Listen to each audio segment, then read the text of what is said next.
నమో తస్స భగవతో అర్హతో సమ్మా సంబుద్ధస్స. 4వ రోజు ఉదయం ప్రవచనం. ఉట్టానేన పమాదేన సంయమేన దమేన చ దీపం కైరాతా మేధావి యం భోగో నాభికీరతి.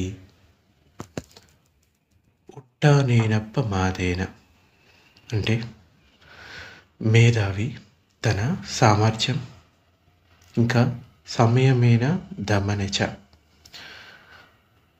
ఇంద్రియాల పట్ల సంయమనంతో ఇంద్రియ నిగ్రహం కలిగి ఉండటం, ఇంకా నియంత్రణలతోటి 4 రకాల క్లేశాలు,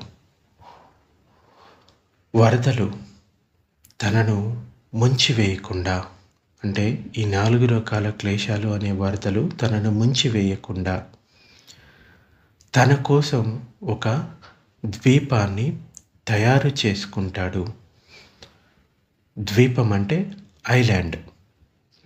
చుట్టూ వరదలు వస్తూ ఉన్నాయి, నీరు నిండిపోతూ ఉంది. కానీ తను మునగకుండా ఉండాలి అంటే ఒక ఎత్తైన ప్రదేశం లాంటిది కావాలి. అంటే ఈ వరదలు అతన్ని ముంచేయకుండా ఉండడానికి.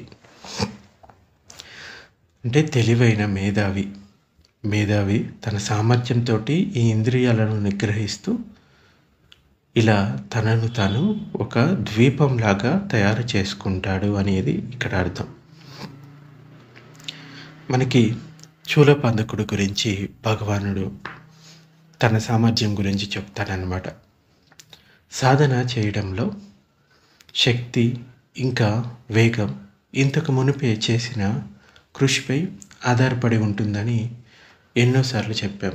అంటే ఇంతకుముందు జన్మల్లో మనం ఈ మార్గంలో ఎక్కువ కృషి చేసి ఉంటే తొందరగా ఇప్పుడు ఫలితాలు వస్తాయి. ఒకవేళ ఇంతకుముందు జన్మల్లో తక్కువ కృషి చేసి ఉంటే ఇప్పుడు ఇంకా ఎక్కువ కృషి చేయవలసి ఉంటుంది.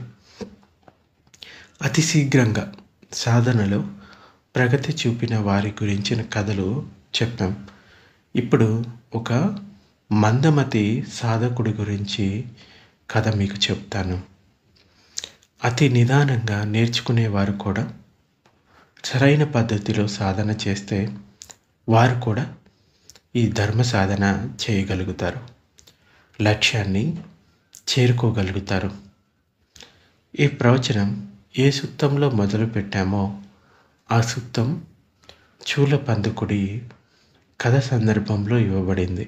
ధమ్మపదం. రాజగృహ అంటే రాజగిరి కానీ లేకపోతే రాజగృహ అని పిలుస్తారు. అక్కడ ఒక ధనిక వ్యాపారి ఉండేవాడు.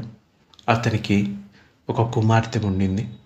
ఆమెకు యుక్త వయసు వచ్చిన తర్వాత ఆ ధనికుడు 7 అంతస్తుల భవనం కట్టించి అందులో ఆమెను ఉంచి గట్టి కాపలా పెట్టాడు. కానీ ఆమె తన సేవకుని పట్ల ఆకర్షితురాలైంది. ఈ సంబంధం ఎక్కడ బయటపడుతుందో అని భయపడి తన సేవకునితోటి అంటే పనివాడితోటి ఇలా చెప్తుంది, మనం ఇక్కడ ఉండడం అసంభవం. ఒకవేళ మన సంబంధం నా తల్లిదండ్రులకి తెలిస్తే వారు మనల్ని ముక్కలుగా నరికి వేస్తారు. ఎక్కడికైనా వెళ్ళిపోదామని అక్కడి నుండి పారిపోయారు. ఇక ఆమె గర్భవతి అయింది. ప్రసవ కాలం ఆసన్నమైంది. ఆమె తన భర్తతోటి ఇలా చెప్పింది, నా ప్రసవ కాలం వచ్చింది. ఏ స్నేహితులు లేక బంధువుల సహాయం లేకుండా ప్రసవించడం చాలా కష్టం. అందువల్ల నా తల్లిదండ్రుల వద్దకు వెళ్దాము అని చెప్పింది. కానీ ఆ సేవకుడు తన జీవితానికి ముప్పు కలుగుతుందేమోనని భయపడి వెళ్దామని ఏదో చెప్పుకుంటూ వస్తాడు. కానీ వెళ్ళడానికి ఇష్టపడడు. ఆమె ఇలా అనుకుంది, ఈ మూర్ఖుడు తాను చేసిన పెద్ద తప్పుకి భయపడి అక్కడికి రావడానికి భయపడుతున్నాడు. కానీ ఎంతైనా తల్లిదండ్రులు బిడ్డల మేలే చూస్తారు కదా, ఈయన వచ్చినా రాకున్నా నేను వెళ్తాను అని బయలుదేరి వెళ్ళిపోయింది. భర్త ఇంటికి వచ్చిన తర్వాత ఆమె వెళ్ళిపోయిందని తెలుసుకొని ఆమె వెనకనే వెళ్ళాడు. ఆమెను దారిలో కలుసుకున్నాడు. కానీ ఆమె అక్కడే ఒక బిడ్డడికి జన్మనిచ్చింది. ఇప్పుడు ఆమెకు తల్లిదండ్రుల ఇంటికి వెళ్ళే అవసరం లేకుండా పోయింది. అంటే భర్త సర్ది చెప్తాడు, నువ్వు ఏ పని మీద అయితే తల్లిదండ్రుల ఇంటికి వెళ్ళాలి అనుకున్నావో ఆ పని ఇక్కడే అయింది కదా, ఇక తర్వాత ఎప్పుడైనా వెళ్దాము అని బతిమలాడుకొని ఆమెను తిరిగి తీసుకొని వెళ్తాడు. ఆమె తిరిగి వచ్చింది. ఆ బిడ్డడు దారిలో పుట్టాడు కాబట్టి అతనికి పందక అని పేరు పెట్టాడు. పందక అంటే మార్గం అని చెప్పవచ్చు, రాస్తా అని చెప్పవచ్చు. త్వరలోనే ఈ విధంగానే మళ్ళీ జరిగింది. ఆమెకు గర్భం వచ్చింది. ఇంకో బిడ్డడు కూడా అలాగే పుట్టాడు. మొదట పుట్టినవాడికి మహాపందకుడు అంటే పెద్ద పందకుడు అని, తర్వాత పుట్టినవాడికి చూల పందకుడు అని పేరు పెట్టారు.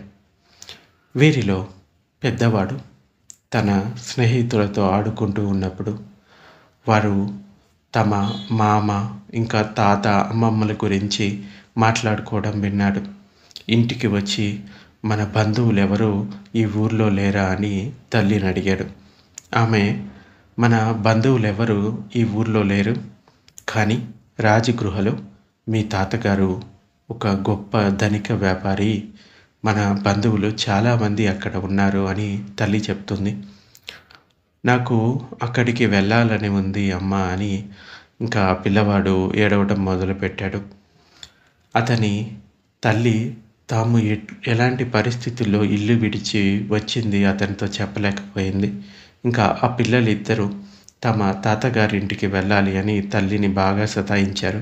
ఇక ఆఖరణ ఆమె భర్తతోటి ఇలా అంటుంది, పిల్లలు నన్ను చాలా సతాయిస్తూ ఉన్నారు, మా తల్లిదండ్రులు మనల్ని మింగి పారేయలేరు కదా, ఈ పిల్లలను తీసుకొని తాత అమ్మమ్మల వద్దకు వెళ్దామని చెప్పింది.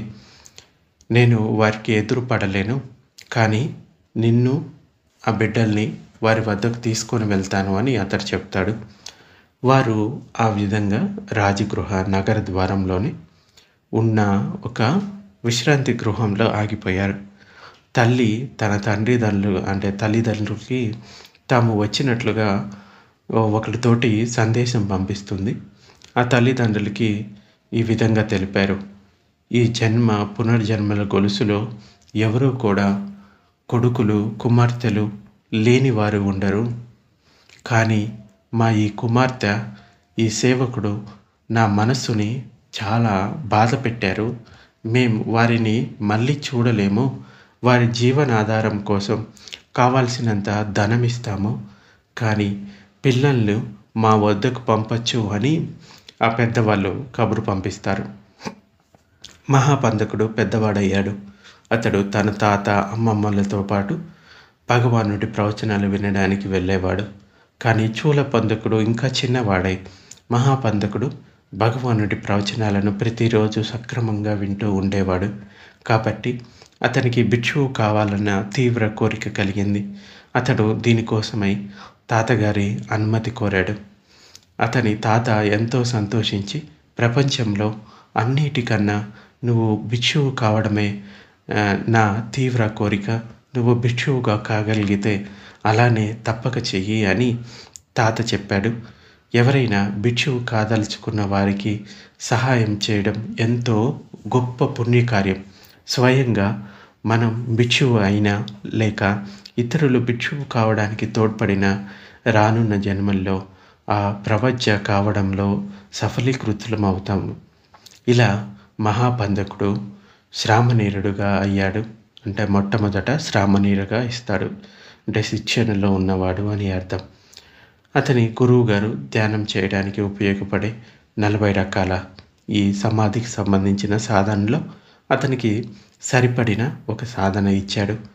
దీనిలో తలపైనున్న వెంట్రుకలు, శరీరంపైనున్న వెంట్రుకలు, గోళ్ళు, దంతాలు మరియు చర్మం గురించిన ధ్యానం ఇమిడి ఉంది.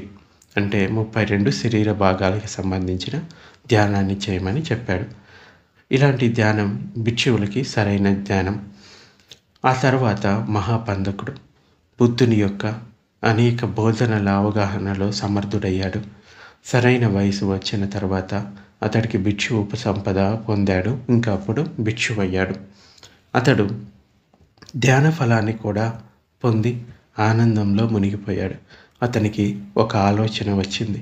అదేంటంటే చూలపందుకుడికి ఈ ఆనందం ఇవ్వడం కుదరదా అని చూలపందుకుని వద్దకు వెళ్ళి అతడు భిక్షు సంఘంలో చేరడానికి వారి తాతగారి అనుమతి కోరాడు. ఆ అనుమతి కూడా లభించింది. ఇక కోశాధ్యక్షుడైన అతని తాతగారి అనుమతి ఇంత సులభంగా పొందడం వెనుక ఒక కారణం ఉంది. అదేంటంటే అతని మనవళ్ళ తల్లి ఎవరు అని ఎవరైనా ప్రశ్నించినప్పుడు తన కుమార్తె అవినీతి విషయం గురించి మాట్లాడడం చాలా ఇరకాటంగా ఉండేది అనేది కొన్ని చోట్ల కామెంటరీస్లో కనబడుతూ ఉంటుంది. కానీ నిజానికైతే అతడు భగవానుడి ప్రవచనాలు వింటూ ఉండేవాడు. భగవానుడి పట్ల చాలా శ్రద్ధ కూడా ఉండింది. అంచేత ఈ పిల్లలు ప్రవచ తీసుకుంటామంటే వెంటనే ఒప్పుకున్నాడు. ఇక చూలపందకుడు శీల నియమాలను గురించి గట్టి పట్టు సాధించాడు. కానీ ఈ ధ్యాన సాధనలో మాత్రం మందకోటిగా ఉండేవాడు. అతనికి 4 గాథల పద్యం మాత్రమే ఇవ్వబడింది. అదేంటంటే సుగంధంతో కూడిన ఎర్రని కలువ పువ్వు ఉదయాన వికసించినట్లు ఆకాశంలో సూర్యుడు వెలుగొందుతున్నట్లుగానున్న దేదీప్యమాన ప్రతాపం కల బుద్ధుణ్ణి ధ్యానపూర్వకంగా పరికించు అని. కానీ చూలపందుకుడు ఆ 4 పద్యాలను కూడా జ్ఞాపకం పెట్టుకోలేకపోయేవాడు. అంటే ఒక లైన్ చదివితే ఆ లైన్ మర్చిపోయేవాడు ఇంకొక లైన్ చదివేసరికి. అలా చాలా మతిమరుపు వచ్చేది. దీని వెనుక నిస్సందేహంగా ఒక కారణం ఉంది. అదేంటంటే గౌతమ బుద్ధునికి పూర్వం ఉన్న కశ్యప బుద్ధుని సమయంలో అతడు ఒక భిక్షువు. ఆ జన్మలో అతడు చాలా తెలివైనవాడు. కొంచెం నిదానంగా నేర్చుకునే భిక్షువుని అతడు కించపరిచాడు. ఆ భిక్షువు సిగ్గుపడిపోయి తన పాఠాలు నేర్చుకోవడానికి నిరాకరించాడు. ఈ కారణం వల్లనే చూలపందకుడు ఈ జన్మలో మందమతి అయ్యాడు. ఏదైనా నేర్చుకోవడం మొదలు పెడితే ఇంతకుముందు నేర్చుకున్నది మర్చిపోయేవాడు. అంటే ఒక లైన్ నేర్చుకొని ఇంకొక లైన్ నేర్చుకోవడానికి మొదలు పెడితే ఆ ముందు నేర్చుకున్నది మర్చిపోయేవాడు. ఇలా 4 నెలలు గడిచాయి. కానీ అతడు ఒక్క పద్యం కూడా అంటే ఒక్క గాథ కూడా నేర్చుకోలేకపోయాడు. మహాపందకుడు అతని దగ్గరికి వెళ్ళి, నువ్వు ఈ సంఘంలో ఉండటానికి అర్హుడివి కావు. 4 గాథలు కూడా నేర్చుకోలేకపోతే భిక్షువు కావాలనుకునే లక్ష్యం ఎలా చేరుకోగలవు? ఇక్కడ నుండి వెళ్ళిపోవడం మంచిది అని చెప్పాడు. కానీ చూలపందకుడికి సాధారణ గృహస్థ జీవితం గడపడానికి ఇష్టం లేదు. అతనికి బుద్ధ భగవానుని శిక్షణ పైన చాలా ఆసక్తి ఉంది.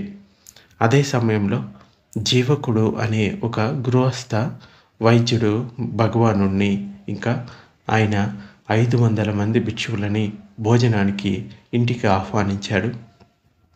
ఇలాంటి ఆహ్వానాల ఏర్పాట్లను మహాపందకుడు చూసుకునేవాడు. చూలపందకుడినే మందబుద్ధి భిక్షువు ధర్మంలో ఎదగడం లేదు, అతన్ని తప్ప మిగతా వారందరి ఆహ్వానాలను స్వీకరిస్తాను అని మహాపందకుడు జీవకుడితో చెప్తాడు. అంటే ఈ చూలపందకుడిని లెక్కలోకి తీసుకోడు అనమాట. మిగతా వాళ్ళందరూ ఇంతమంది ఉన్నారు, రేపు వచ్చేవాళ్ళు అని చెప్తాడు. ఇది విన్న చూలపందకుడు తప్పక నిరాశ చెందాడు. ఇక నేను భిక్షు సంఘంలో ఉండి లాభం ఏంటి? నేను మళ్ళీ గృహస్థుడు అవ్వడం మంచిదేమో, ఏవో దాన ధర్మాలు చేసి పుణ్యం సంపాదించుకోవచ్చు అని అనుకున్నాడు.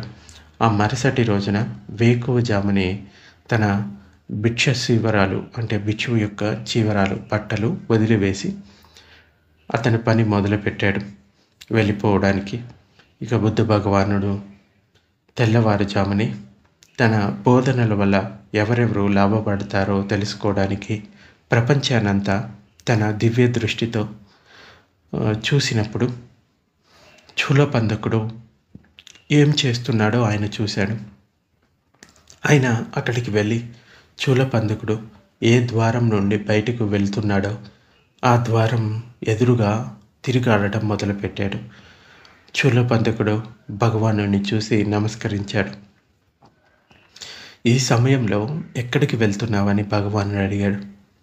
అప్పుడు ఇలా చెప్తాడు, బంతే, నా సోదరుడు నన్ను వెళ్ళిపోమన్నాడు, అందువల్ల నేను వెళ్తున్నాను అని చెప్పాడు. అయితే నీవు సంఘంలో చేరే విషయం నాకు సంబంధించింది. నీ సోదరుడు నిన్ను వెళ్ళమన్నప్పుడు నాకు ఎందుకు తెలపలేదు? గృహస్థు జీవితంలోకి మళ్ళీ వెళ్ళడం వలన లాభం ఏముంది? నాతో పాటు రా అని భగవానుడు చెప్తూ అతడికి శుభ చిహ్నములతో కూడిన అరచేతిలో అతని శిరస్సు పైన తరచి, అంటే చిన్నగా కొట్టి అతన్ని తీసుకువెళ్ళి గంధ కుటీరం ముందు కూర్చోబెట్టాడు. అంటే అతన్ని తీసుకెళ్ళి భగవానుడి కుటీరం ముందు కూర్చోబెట్టి అతడికి ఒక స్వచ్ఛమైన, అంటే తెల్లటి ఒక వస్త్రాన్ని, చిన్న పేలికను అతనికి ఇచ్చి, శూలపంతక, నువ్వు తూర్పు వైపుకు తిరిగి, లేకపోతే ఏదైనా ఒక దిక్కుకు తిరిగి ఈ వస్త్రాన్ని రజోహరణం రజోహరణం అని అనుకుంటూ తడుముతూ ఉండు. రజోహరణం అంటే అశుద్ధత తొలగిపోవుగాక అని అర్థం అన్నమాట అని ఉపదేశం ఇచ్చాడు. అంటే ఆ వస్త్రాన్ని వేళ్ళ మధ్యలో పెట్టుకొని దాన్ని మెల్లగా ఇది అశుద్ధం అవుగాక అని, అంటే అశుద్ధం తొలగిపోవుగాక అని దాన్ని తడుముతూ ఉన్నప్పుడు అది మెల్లమెల్లగా మార్పు చెందటం చూస్తాడనమాట. ఇదే అతనికి ఇవ్వబడిన ధ్యాన సూచన. ఇక శూలపంతకుడు రజోహరణం రజోహరణం అని అంటూ ఆ గుడ్డ పేలికను తడుముతూ ఉంటే అది మురికిదైపోతుంది. అప్పుడు అతడు ఇలా అనుకున్నాడు, ఈ గుడ్డ పీలిక ఎంతో స్వచ్ఛంగా ఉండింది, కానీ నా వల్ల ఇది ఇలా మురికి గుడ్డగా తయారైంది అని అనుకున్నాడు. జీవకుని ఇంట్లో భోజనం చేస్తున్న భగవానుడు ఈ శూలపంతకుడు నేను చెప్పినట్లు మననం చేస్తూ అనుబంధిత, అంటే ఒక వస్తువుతో మరొక వస్తువుకు సంబంధం ఉన్న వస్తువులన్నీ, అంటే కార్యకారణ సిద్ధాంతం, అవన్నీ నశ్వరమే అనే అంతర్దృష్టిపై స్థిరత్వం సాధించాడు అని తన ప్రతిబింబాన్ని అక్కడికి పంపించి శూలపంతకుడితోటి ఇలా చెప్పాడు, దుమ్ము ధూళితో దూషితమైనది ఈ పీలిక గుడ్డ మాత్రమే కాదు, నీలో రాగం, ద్వేషం, మోహం అనే మలినాలు ఉన్నాయి, వాటిని వదిలించుకో అని ఈ గాథలను చెప్తాడు. ఏంటంటే, కోరికలే మలినము అంటే దుమ్ము కాదు, వాసన అని అర్థం. భిక్షువు వాసనల మలినాలను త్యజించి సాధన చేస్తాడు. ఈ విధంగా వాసనలు అనే మలినాల నుండి ముక్తి పొందుతాడు. వాసనలు అంటే రాగము, ద్వేషము, మోహము, అంటే మనకి జన్మ జన్మల నుంచి వస్తున్న అలవాట్లని వాసనలు అంటారు. ద్వేషాన్ని ధూళి అని పేర్కొంటారు, అంటే మలినం అని పేర్కొంటారు. దీని అర్థం ధూళి అని కాదు, దుమ్ము అని కాదు. ఈ ద్వేషం అనే మలినాన్ని త్యజించి భిక్షువు బోధనలను సాధన చేస్తాడు. ఆ విధంగా అతడు ద్వేషం నుండి ముక్తి పొందుతాడు. అజ్ఞానం లేక మోహాన్ని మలినం అంటారు. దీని అర్థం దుమ్ము అని కాదు, దీని అర్థం మోహం. ఈ మోహం అనే దుమ్మును త్యజించి భిక్షువు బోధనలను సాధన చేసి ఈ మోహం నుండి ముక్తి పొందుతాడు. దీన్ని ఈ విధంగా కూడా అర్థం చేసుకోవచ్చు.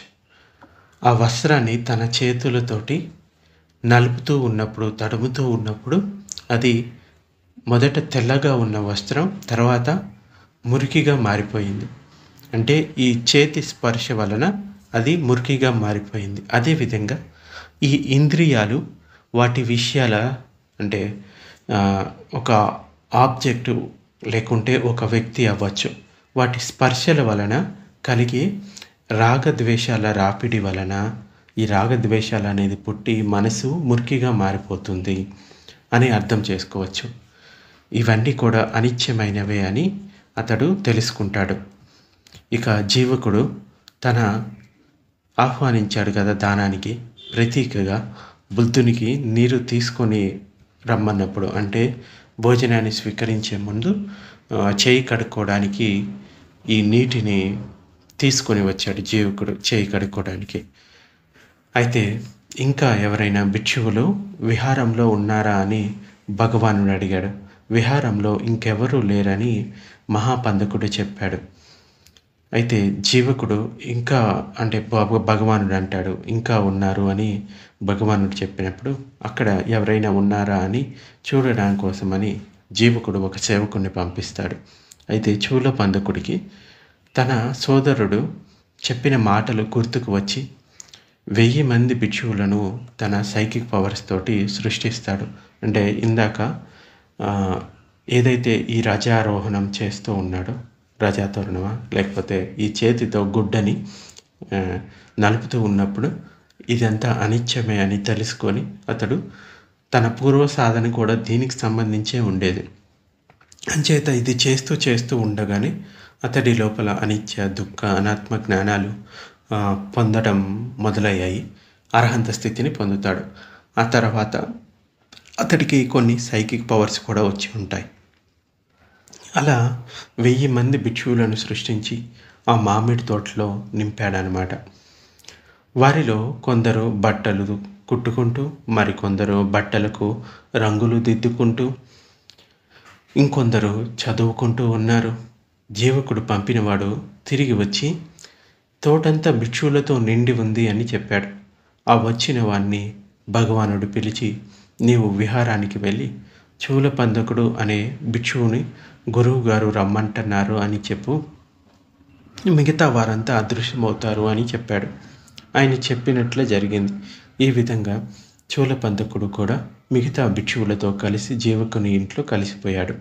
భోజనం తర్వాత ఆ సమయంలో సామాన్యంగా ఇచ్చే ప్రవచనం ఈరోజు చూలపందకుడు ఇస్తాడు అని భగవానుడు చెప్పాడు. అప్పుడు చూలపందకుడు ఆ త్రిపిటకల్లోని బోధనలు అన్నీ చక్కగా చెప్తూ వచ్చాడు. అంటే బోధిపక్ష ధర్మాల గురించి వివరిస్తూ వచ్చాడు.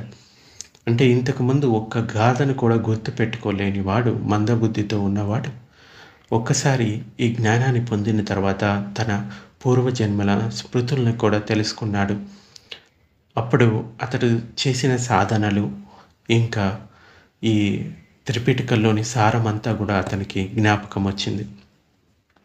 సాయంకాలం భిక్షువుల్లో ఒక వర్గం వారు ఆ రోజు జరిగిన సంగతులను చర్చించుకుంటూ ఉన్నారు. భగవానుడు వారి వద్దకు వెళ్ళి తన కోసం తయారు చేసిన ఆసనంపై కూర్చున్నాడు. మైత్రిపూర్వకమైన హృదయంతో ఇలా అనుకున్నాడు, ఈ సమావేశం ఎంతో సుఖంగా ఉంది. కాలు కానీ చేయి కానీ కదపకుండా, దగ్గు కానీ తుమ్ము కానీ మరే శబ్దం కానీ లేకుండా ఎంతో నిశ్శబ్దంగా ఉంది. వీరు బుద్ధుని పైన ఉండే ఆశ్చర్యజనకమైన గౌరవంతో నిండి ఉన్నారు. ఇక్కడ జీవితమంతా మౌనంగా కూర్చున్న, ఏ చడి చప్పుడు చేయకుండా, మౌనం భంగం చేయకుండా కూర్చుంటారు. అందువల్ల నేనే వీరితో మాటలు మొదలు పెడతాను అని అనుకొని మీరు ఏ విషయం గురించి చర్చిస్తున్నారు అని భగవానుడు అడుగుతాడు. ఆ తర్వాత చూలపందకుడి ఆశ్రయం ఇవ్వడం ఇదే మొట్టమొదటిసారి కాదు. అంటే అతనికి సహాయం చేయడం మొట్టమొదటిసారి కాదు, ఇంతకుముందు కూడా ఇలాగే చేశాను అని అతడి పూర్వజన్మ గురించి కూడా చెప్తాడు. అది మనకి జాతక స్టోరీలో వస్తుంది. ఎవరైనా వినాలి అనుకుంటే జాతక స్టోరీలోకి వెళ్తే చూలపందకుడి గురించి ఉంటుంది, ఇదే స్టోరీ ఉంటుంది. అయితే ఇక్కడ మనం నేర్చుకోవాల్సిన విషయం ఏంటంటే, మందమతిగా ఉన్నా కానీ మనం విషయాలని చిన్నగా నేర్చుకుంటూ వెళ్ళిన సాధనలో పురోగతి సాధించగలుగుతాము. నిరాశ చెందకూడదు. మనం ఈ సాధనలో ముందుకు వెళ్ళాలి అంటే చాలా సహనం అన్నదే అవసరం. కొంతమంది ఇలా అనుకుంటారు, నేను సాధన చేయడం మొదలు పెట్టాను కదా, సంవత్సర కాలం అయిపోయింది, 2 సంవత్సరాలు అయిపోయింది, నేను ఇంకా ఎందుకు మార్గ ఫలాలు పొందలేదు, అర్హంతుని ఎందుకు అవ్వలేదు అని అపోహపడతాడు. నేను సరిగానే చేస్తున్నానా లేకపోతే తప్పుదారిలో వెళ్తున్నానా? ఇలా రకరకాల సందేహాలతోటి మళ్ళీ భయపడో లేకపోతే ఈ సాధనని వదిలిపెడతారు. ఇంకొంతమంది ఇలా అనుకుంటారు, కొంత ధర్మాన్ని అర్థం చేసుకోగానే నేను ఈ మార్గ ఫలాన్ని పొందాను, ఇలా నేను ఈ స్థితిని పొందాను, ఆ స్థితిని పొందాను అని అనుకుంటూ ఉంటారు.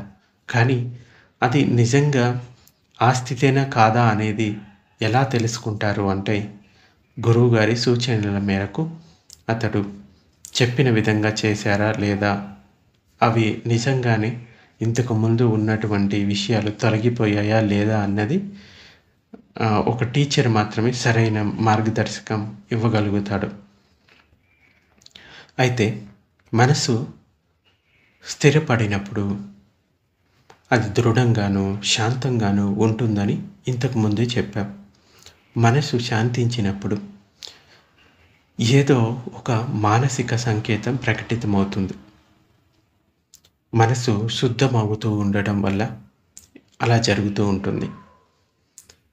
ఆ వ్యక్తి యొక్క పారమితులపైన ఆధారపడి అతని కృషితో లభించిన సమతుల్యత వలన ఈ సంకేతం ఎప్పుడో ఒకప్పుడు తప్పక ఉదయిస్తుంది. మనం ఎలాంటి సాధన చేయాలో విశుద్ధి మార్గంలో బుద్ధఘోషుడు వర్ణించాడు. మన మనస్సు శ్వాస పైన ధ్యాస పెట్టడానికి ఇష్టపడదు. అది అడవి ఎద్దులతో నడుస్తున్న రథంలాగా అటు ఇటు కదులుతూ ఉంటుంది. అడవి దూడను అడవి గోవు పాలు తాపి మచ్చిక చేసుకోవడానికి ప్రయత్నించే గోపాలునితో మన మనస్సును పోల్చవచ్చు. అతడు మొదట ఆవుకు దూరంగా ఒక గూటం కట్టి తాళ్ళతో ఆ దూడ ఒక్కటే ఉండేటట్లు ఆ స్తంభానికో ఆ గుంజకో కట్టేస్తాడు. ఆ దూడ ఆ బంధం నుండి విడిపోవడానికి ఇక్కడికి అక్కడికి వెళ్ళడానికి ఎంతో ప్రయాసపడుతుంది. కానీ తాను ఎంతో దూరానికి పోలేనని తెలుసుకున్న తర్వాత ఆఖరుకు శాంతించి అక్కడే కూలబడుతుంది. ఈ విధంగానే మన మనస్సు మన ఆధీనంలోకి తీసుకొని రాదలుచుకుంటే దానికి ఆహార పానీయాలైన జ్ఞానేంద్రియ విషయాలు అయినా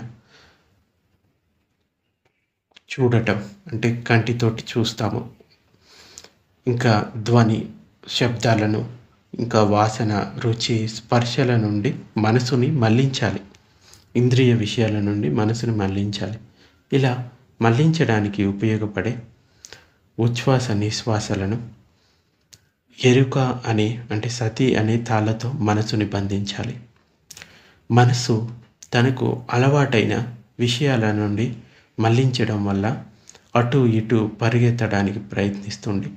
కానీ ఎరుక అనే తాడుతో బంధించడం వల్ల అది తన ధ్యాన ఆలంబనాలైన శ్వాస అంటే లోపలికి వెళ్ళే శ్వాస, బయటికి వచ్చే శ్వాస పైన నిలబడగలుగుతుంది. ఉపచార సమాధి లేకుంటే అర్పణ సమాధి దీనికి తోడ్పడగలుగుతుంది. సాధకుడు నియమత రూపంలో సాధన చేసినప్పుడు నిమిత్తం లేక సంకేతం ఉదయిస్తుందని బుద్ధఘోషుడు చెప్తాడు. ఈ సంకేతం అందరికీ ఒకేలాగా ఉండదని ఆయన స్పష్టంగా చెప్పాడు.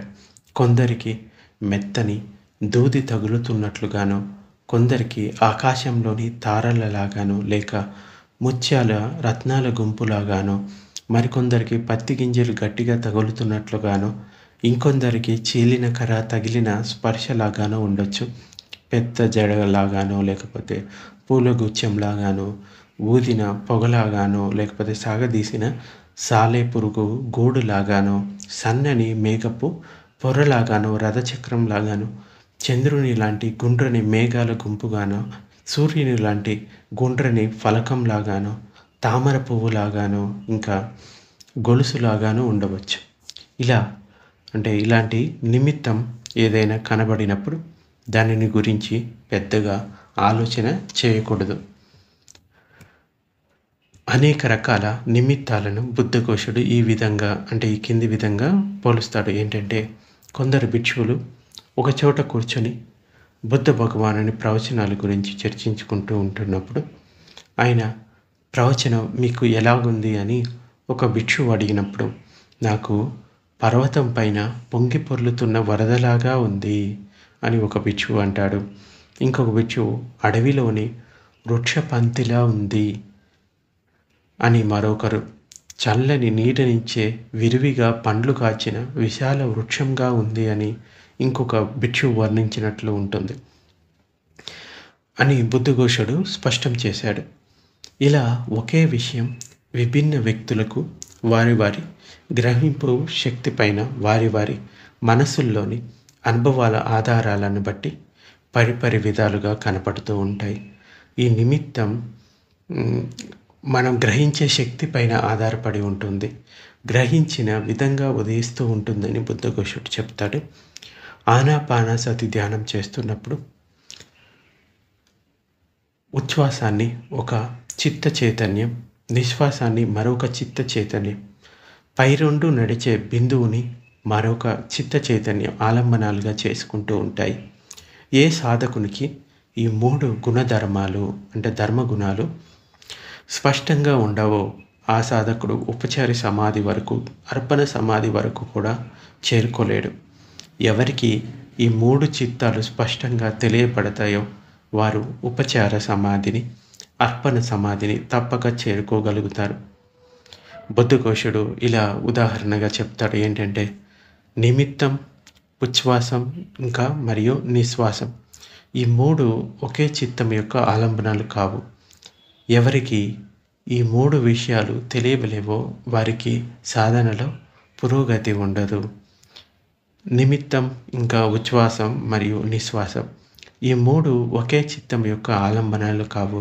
ఎవరికి ఈ 3 విషయాలు తెలుస్తాయో వారికి సాధనలో పురోగతి ఉంటుంది. అంటే మనం లోపలికి వెళ్ళే శ్వాసని, బయటికి వచ్చే శ్వాసని, అలాగే ఆ శ్వాస తగులుతున్న బిందువుని, అలాగే మనం ఆ శ్వాసను గమనిస్తూ కాన్సన్ట్రేట్ చేస్తూ పోయామంటే కొద్ది రోజులకి ఒక నిమిత్తం అనేది వస్తుంది. కొన్నిసార్లు వెలుగు రూపంలో రావచ్చు, కొన్నిసార్లు ఇందాక చెప్పిన ఉదాహరణలు ఉన్నాయి కదా, మేఘాలు కనబడినట్లు, లేకపోతే ఇంకా రకరకాల ఉదాహరణలు చెప్పాం కదా, వాటిల్లో ఏదైనా ఒక నిమిత్తం ముందుకు రావచ్చు. అయితే భిక్షువు వెబుసైడా గారు ఇలా చెప్తారు, మన మనసుని ఆధీనంలోకి తీసుకొని రావడం చాలాసార్లు కష్టతరం అవుతూ ఉంటుంది. మనకు ఎన్నో సందేహాలు కలుగుతూ ఉంటాయి.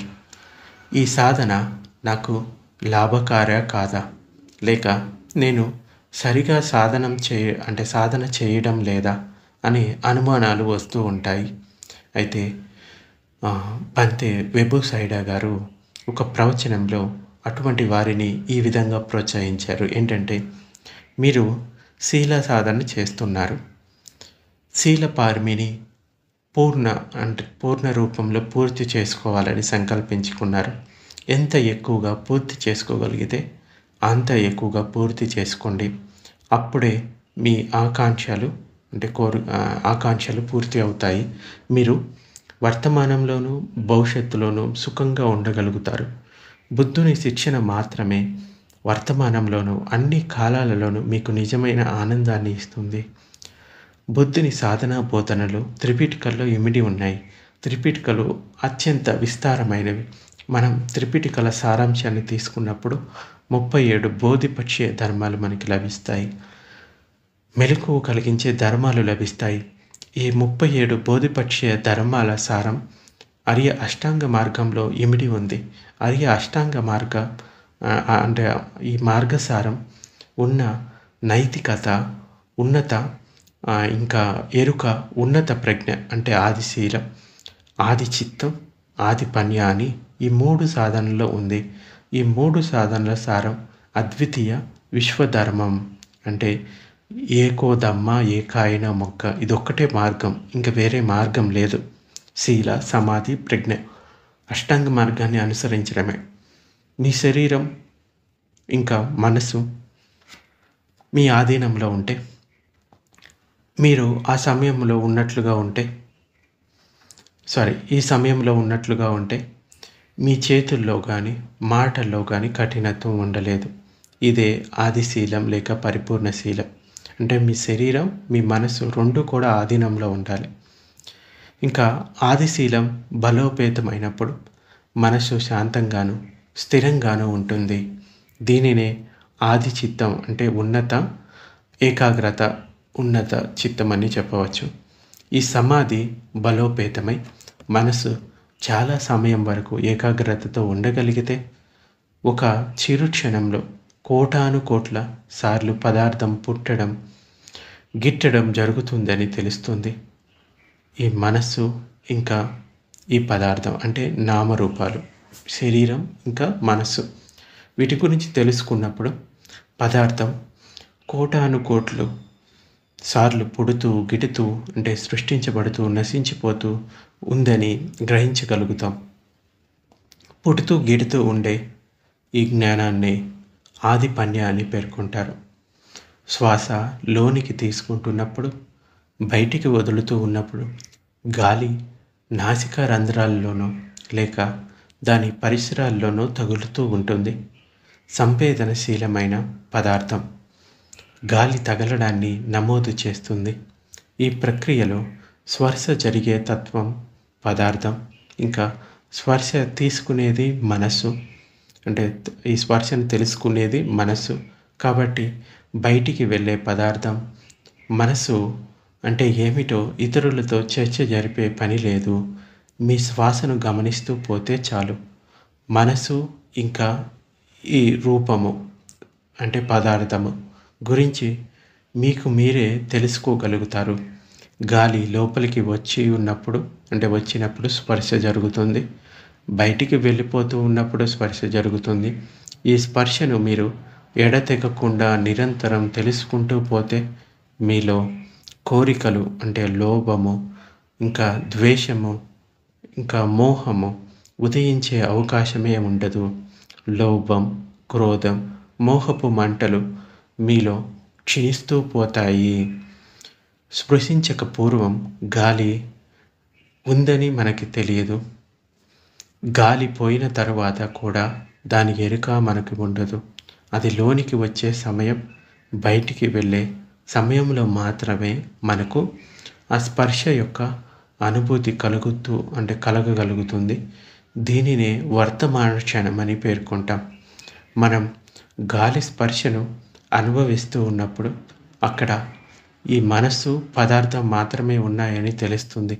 అక్కడ నేను అనే వ్యక్తి కానీ లేక మరో వ్యక్తి కానీ పురుషుడు కానీ స్త్రీ కానీ లేడని భగవానుడు చెప్పింది నిజమని మనమే స్వయంగా తెలుసుకోగలుగుతాం. దీనిని గురించి మరెవరిని అడిగే అవసరం లేదు. మీ సొంత అనుభవంతో ఇది తెలుసుకోవచ్చు. మనం ఎంతవరకు ఈ ఉచ్ఛ్వాస నిశ్వాసల ఎరుక కలిగి ఉంటామో అంతవరకు నేను అని కానీ ఇది నా ఆత్మ అని కానీ ఉండదు. దీనిని తెలుసుకుంటే మన దృష్టి శుద్ధమవుతుంది.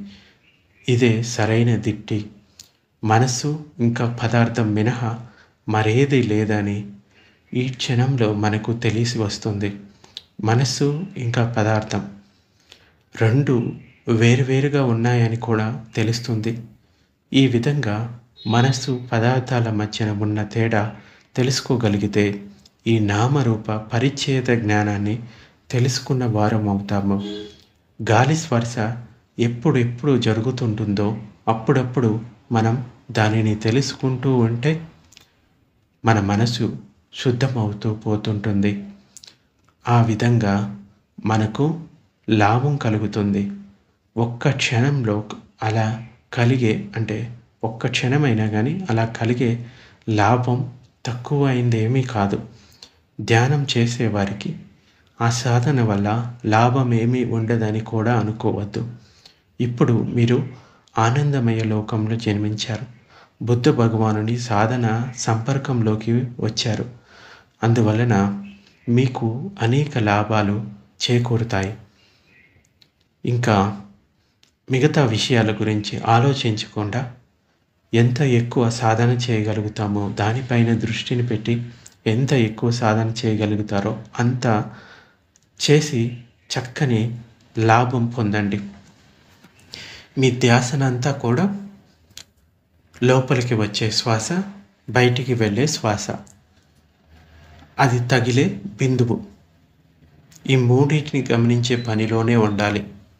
మిగతా విషయాల గురించి పట్టించుకోవద్దు. అలా కంటిన్యూస్గా చేస్తూ ఉంటే మీ చిత్తం దృఢపడటం చూడగలుగుతారు, ఏకాగ్రత పొందటం చూడగలుగుతారు. మెల్లగా అలా కొంచెంగా పెంపొందించుకుంటూ పోతే మన చిత్తం ఏకాగ్రం చెందుతుంది. ఆ తర్వాత సమాధి స్థితిని పొందుతుంది. సాధనలో సఫలీకృతులు అవ్వడానికి ప్రయత్నించాలి. ఎప్పుడు నిరాశ చెందకూడదు. సహనంతో మనం మళ్ళీ ప్రయత్నించినప్పుడే సాధనలో పురోగతి లభిస్తుంది. భవతు సర్వమంగళం, భవతు సర్వమంగళం, భవతు సర్వమంగళం. సాధు సాధు సాధు.